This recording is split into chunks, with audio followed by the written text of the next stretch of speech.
যত দিন যাচ্ছে গরমের দাপট তত বাড়ছে। দুপুরের পর সেভাবে রাস্তায় বেরোতে কাউকেই দেখা যাচ্ছে না।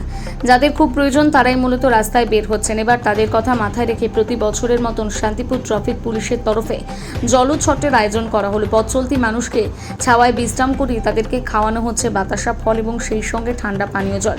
চিকিৎসকদের মতে তীব্র গরমে জীবনের ঝুঁকি অনেকটাই বেড়ে যায়, সেই কারণে রোদে কর্মসূত্রে বের হলে মাঝে মধ্যে কিছুটা বিশ্রাম প্রয়োজন। এবার শান্তিপুর ট্রাফিক পুলিশের তরফে সেই জলছটের আয়োজন করা হলো।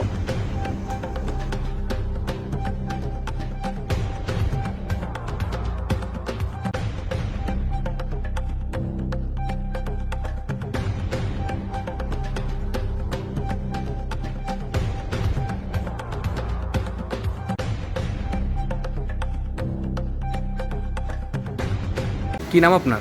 আমার নাম মংসুমান চৌধুরী। আচ্ছা, এই যে আজকে পুলিশের পক্ষ থেকে জল ছত্রের আয়োজন করা হয়েছে, খুব ভালো। কেন ভালো কেন? হ্যাঁ, ভালো কেন? এরকম জল দেওয়া তো সবাইকে ভালো এখন গরমকালে।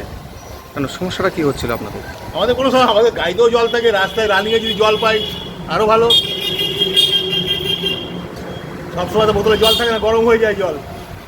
এখনই যেরকম বোতলে বাড়িতে ফ্রিজের জল নিয়ে এসেছি, বরফ করে নিয়ে এসেছি, একদম পুরো একদম মনে হচ্ছে না যে জল ওটা একদম গরম। পুলিশের পক্ষ থেকে আজ কি দেওয়া হলো? এই তো তরমুজ, বাতাসা, জল, এটা খুব ভালো একটা উদ্যোগ। আপনি কোথা থেকে কোথায় যাচ্ছিলেন? আমি কৃষ্ণঘাট টু কল্যাণী। কতটা সমস্যা হচ্ছে এই যে গরমটা পড়েছে আপনাদের? প্রচণ্ড প্রচণ্ড, মানে ধারণার বাইরে, মানে একদম ধারণার বাইরে, যা মানে সহ্য ক্ষমতার বাইরে। মানে আগে তাও রাস্তার ধারে গাছপালা ছিল, দাঁড়ানো যেত, এখন তো মানে গাছপালা বলতে কিছুই নেই।